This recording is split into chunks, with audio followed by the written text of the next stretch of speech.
Ever wonder if your success is actually sabotaging your love life? What if I told you that the same drive that's skyrocketing your career might be what's keeping you from a committed, secure relationship?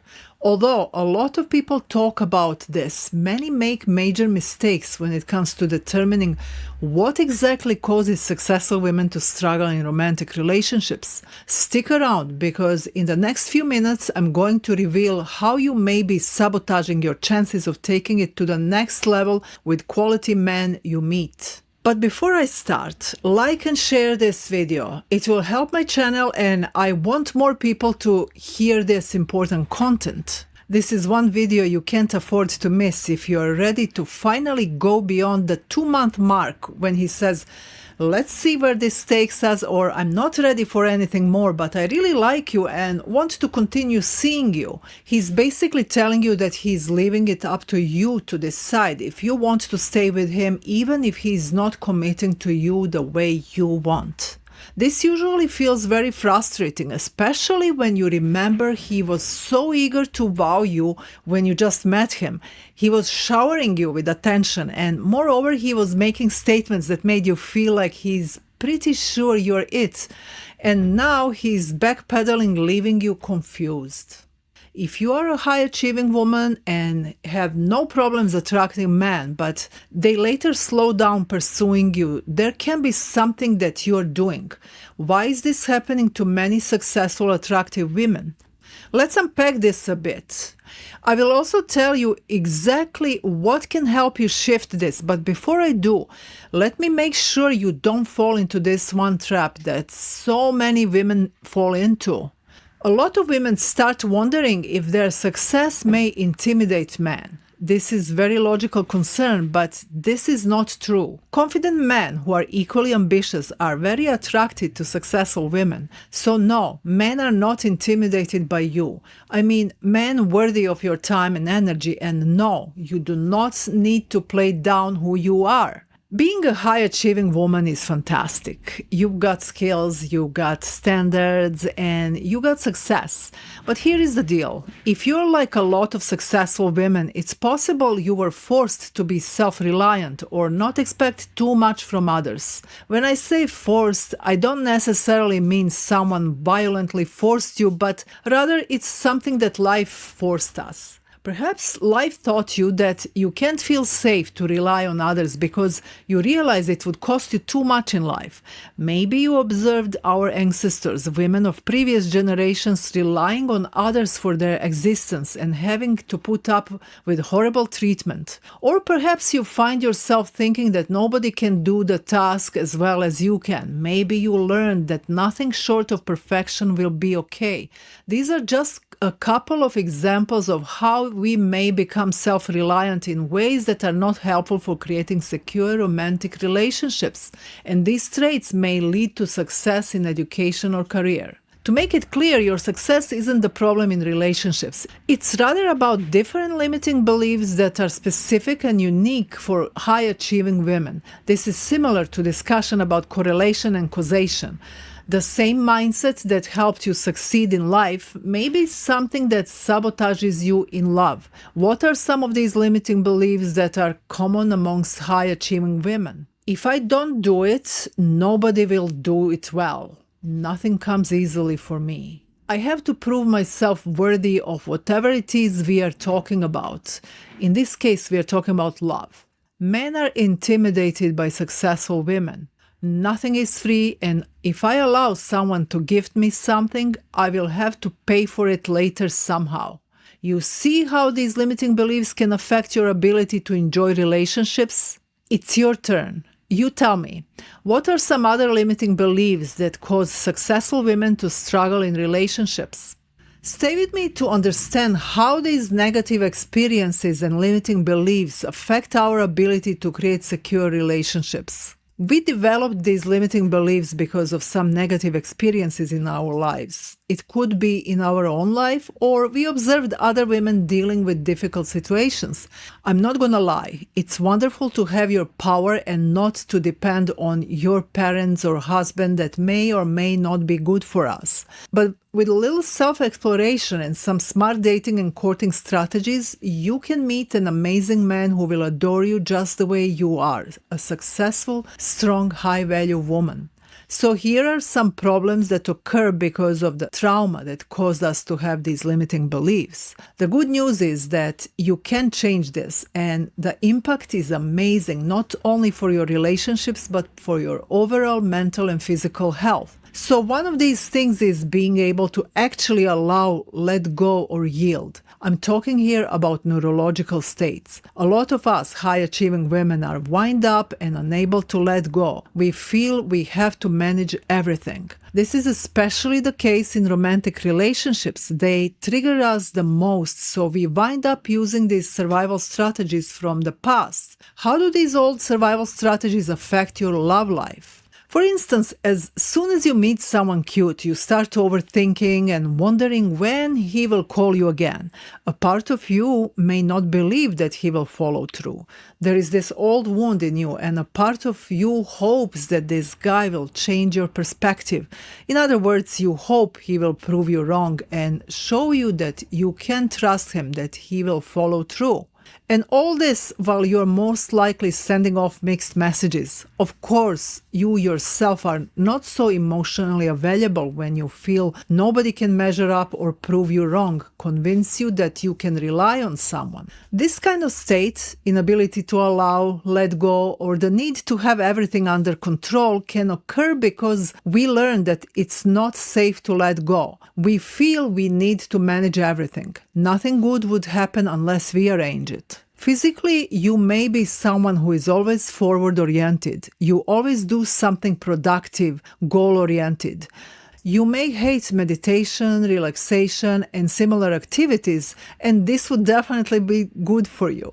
It would train your nervous system that it's okay to relax. You don't need to always be in an emergency mode. Yes, this is what we do to our brains when we are always wired up. What happens in relationships? Picture this. You're at home and your partner is loading the dishwasher, but he's not doing it your way. What's your first instinct? To jump in and do it yourself, right? Guilty of this. This, my friends, is what I call the if you want it done right, do it yourself syndrome. And let me tell you, it can be a relationship killer.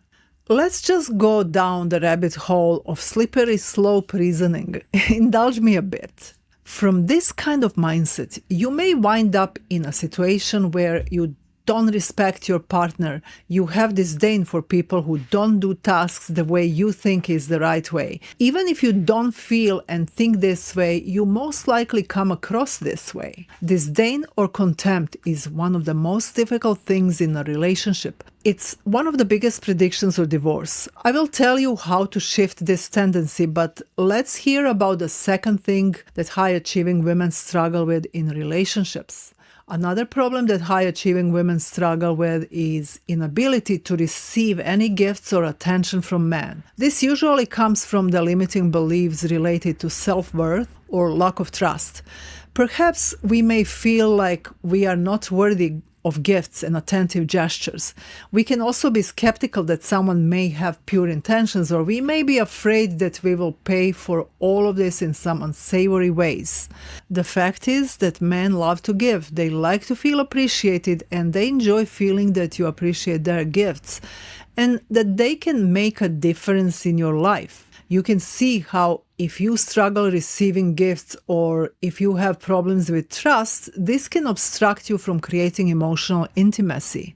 So it's essential to be able to practice receiving if you want to build a happy relationship with a man or anyone else. When he or anyone else says or does something nice, pause, take it in, allow yourself to take it for the face value. Someone took the time and thought about you, how precious this is. Relish this moment and show your appreciation for the smallest gesture. This is like catnip for men. Your appreciation and enjoyment makes them so drawn to you. So If you struggle with this, you may want to explore it a bit. What makes you feel like you can't enjoy attention and gifts? Think of a little boy that doesn't feel good about himself and his abilities. Now, what happens when he finds a hobby or a sport when he shines? He will love doing that activity. Similarly, if a man tries to make you happy and instead of appreciation and joy, you show lack of self-worth by saying something like, "Oh, you shouldn't have," you know where I'm going. He will not feel that he can connect with you. Ladies, does this make sense? Your enjoyment equals his sense of competency, and this is absolute joy for the universe. So here is a tip that will help you eliminate a lot of problems in the future dating and relationships. Just as you may have your own experience that makes you feel afraid to relax and enjoy love and relationships, people you are meeting may have their own past experiences. So you will encounter men who may be intimidated. So when you are on top of your game professionally, socially, you need to remember that your path to a secure relationship may be slightly longer. Your dating pool is a little narrower. So don't despair, but rather know that in advance and be very discerning. Take your time to get to know people and allow them to show you who they are, and before you invest your feelings into them, make sure you respect their profession, intelligence, and the way that they make money. For instance, I personally couldn't be with someone who doesn't make a living in an ethical way. For me, it's also important that he's eager to enjoy and work for a similar lifestyle as I am. It doesn't need to be the case for everyone. Some people appreciate austerity and others love super luxury. This is something you need to know for yourself. What matters is that you respect and see his strengths. But with that said, I want to give you an even more important tip. I noticed a lot of successful women don't realize their personal power in relationships. There is a disconnect between how people see you and how you feel about yourself when it comes to relationships. Developing awareness of how you affect other people is essential. If you're successful and attractive, you have to be aware of this. Also, remember the other party, a guy you're dating, your partner is vulnerable even when it doesn't seem so. Remembering your power should help you feel more at ease, which should also put him at more ease. Relish this. Enjoy the playfulness and potential of the situation. Instead of starting a project of managing it, see this as an opportunity to enjoy getting to know another human being. Connect with him, get to know him, who he is deep inside. Listen to yourself. How do you respond to him? Does he put you at ease, or do you feel obliged to manage and control the situation? Now, is it something that he does, or does this come from you and your old survival conditioning? What can he do to help you be more at ease so you don't have to be in this survival mode of controlling? What can you do? How can you communicate this with him in the ways that inspires him? These are some great questions that can help you process your emotions and put you at ease. Ultimately, remember, being you is okay. It's about awareness and allowing someone to get to know and love you just the way you are. Great healing happens when you reveal yourself and your partner still loves and accommodates you. That's when you can actually relax, be at ease, let go of control. This is something we teach women. While providing specific strategies for dating, courting, and communication with the goal of commitment, we help them identify these deeper underlying beliefs and conditioning that sabotage them by not allowing them to connect emotionally with quality men. If you want to know all it takes to meet and most importantly keep the one, sign up for my completely free masterclass by following the link below.